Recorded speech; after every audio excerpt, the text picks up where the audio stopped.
लोकतंत्र में पत्रकारिता वह शक्ति है जो जनता को शिक्षित करती है और हमें प्राचीन आदर्शों के प्रति ऊर्जा देती है। इसी कड़ी में मारवा स्टूडियो के प्रांगण में 3 दिवसीय चल रहे 13वें global festival of journalism and AVGC Noida कार्यक्रम के आखिरी दिन के पहले सत्र में लोकतंत्र को मजबूत करने में स्वतंत्र मीडिया की भूमिका पर चर्चा की गई। दीप प्रज्वलन और गणेश वंदना के साथ कार्यक्रम की शुरुआत की गई। कार्यक्रम में doctor Sandeep Marwah, festival president ICMEI, chancellor AAFT university of media and arts, Avnish Singh, digital content creator, Mayank Mishra, digital creator, Monika S Bhattacharya, anchor news 24/7, Anurag Mishra, executive editor, Dainik Jagran, Amitabh Srivastava, entrepreneur, Kaveri Bamje, Indian journalist, Ramesh Chandra, media professional, Shyam Sahay, senior journalist, doctor Harish Chandra Barnwal, senior journalist मौजूद रहे। कार्यक्रम में उपस्थित सभी अतिथिगण का पुष्पगुच्छ भेंट कर स्वागत किया गया। Doctor Sandeep Marwah, festival president, ने कहा, पत्रकारिता ज्ञान और विभिन्न प्रकार की सूचनाओं को समाज के समक्ष रखकर समाज को शिक्षित और निर्देशित करने की शैली है। वहां मौजूदा अतिथिगण ने भी अपने अपने विचारों को साझा किया। कार्यक्रम में अतिथिगण द्वारा गणेश शंकर विद्यार्थी फोरम का पोस्टर रिलीज किया गया और वीना गुप्ता की लिखी किताब माई सिक्योरिटी माई रिस्पॉन्सिबिलिटी का विमोचन भी किया गया। साथ ही इंटरनेशनल जर्नलिज्म डे का पोस्टर भी रिलीज किया गया। इस दौरान कार्यक्रम में आए अतिथियों को क्यूजिन भी चखाए गए। साथ ही अतिथियों ने school of hospitality and tourism students की प्रशंसा की। कार्यक्रम के दूसरे हॉल में AAFT school of animation paintings exhibition का उद्घाटन अतिथिगण द्वारा किया गया। साथ ही AAFT school of animation students द्वारा डिजाइन एनिमेशन वीडियो दिखाई गई। कार्यक्रम के अंत में सभी अतिथिगण को डॉक्टर संदीप मारवा द्वारा फेस्टिवल मोमेंटो देकर सम्मानित किया गया। मीडिया पे इतना सारगर्भित सेमिनार मैंने फिलहाल नहीं देखा। यहाँ पर विभिन्न चीजों के बारे में चर्चा हुई कि कैसे हम लोग इंफॉर्मेशन पाएं, कैसे एक पत्रकार को काम करना चाहिए। वर्तमान जहाँ टेक्नोलॉजी बहुत हावी हो गई है, AI का दौर आ गया है, इंटरनेट का दौर आ गया है, वहाँ एक पत्रकार कैसे अपनी इंफॉर्मेशन को ले, इंफॉर्मेशन लोगों तक कैसे पहुँचाए, टेक्नोलॉजी का कैसे इस्तेमाल करें। साथ ही जो ह्यूमन जर्नलिज्म की बात हम कर रहे हैं कि हम जो ग्राउंड जर्नलिज्म है, स्टूडियो जर्नलिज्म है, उसको कैसे आगे बढ़ाएं, उसमें तथ्यों को कैसे आगे लाएं, डेमोक्रेसी कैसे बेहतर हो, लोगों की समस्याओं का समाधान कैसे करें, इसके बारे में इसका आयोजन किया गया। मैं मानता हूँ कि इस तरह की एक अनोखी और एक दुर्लभ चीज है जो किसी संस्थान में आयोजित की जाती है, इस तरह का सेमिनार। तो इसके लिए साधुवाद के पात्र हैं संदीप मारवा जी और उनकी टीम। धन्यवाद।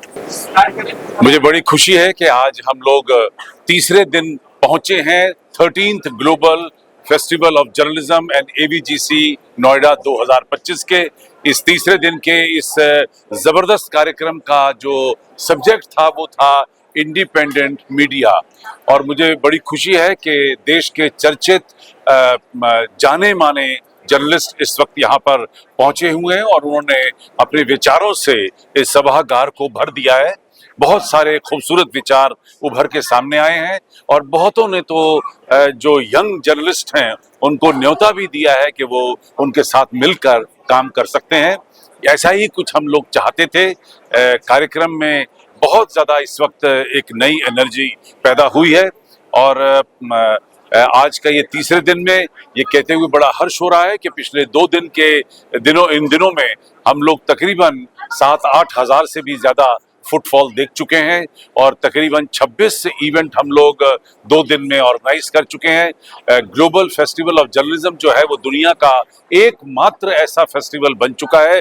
अब इसका इस एडिशन से मैं दावे से कह सकता हूं कि इसका कहीं कोई मुकाबला नहीं है और 100 से भी ज्यादा जर्नलिस्ट इन 3 दिन में मंच से बोलेंगे और ऐसा अब तक मैंने खुद कभी भी कहीं नहीं देखा है।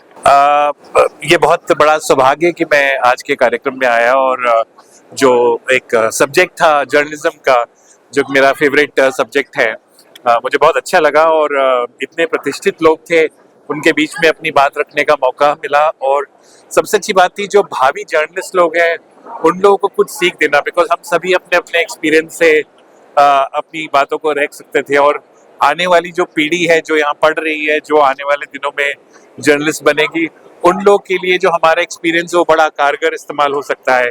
तो आई थिंक हमारा सारा उद्देश्य ये था कि हम उनको अपनी सीख से अगर कुछ ज्ञान दे सकें और मुझे लगा कि उस उद्देश्य को हमने पूरा किया।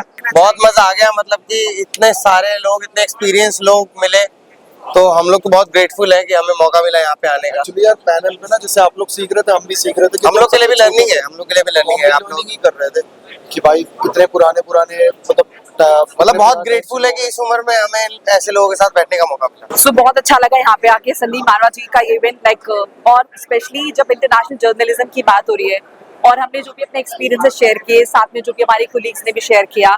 सो पहले के टाइम और अब के टाइम में डिफरेंस सबसे बड़ा ये है कि आज के टाइम में अपॉर्चुनिटीज आपके पास बहुत ज्यादा है, आपके पास इंटरनेट है। अगर आपको कोई बड़ा प्लेटफॉर्म नहीं मिल रहा है फॉर एग्जाम्पल, सो आप अपने चैनल्स बना सकते हैं, अपने हिसाब से परस्यू कर सकते हैं। आपको जरूरी नहीं किसी के इंस्ट्रक्शन में ही आपको काम करना है, आप अपने हिसाब से भी you can pursue, you can make your own news. Obviously there are certain guidelines, लेकिन फिर भी आप किसी पे डिपेंडेंट नहीं है, जरूरी नहीं कि किसी के इंस्ट्रक्शंस आप फॉलो करें। So that's all, thank you so much. Thank you so much, ma'am.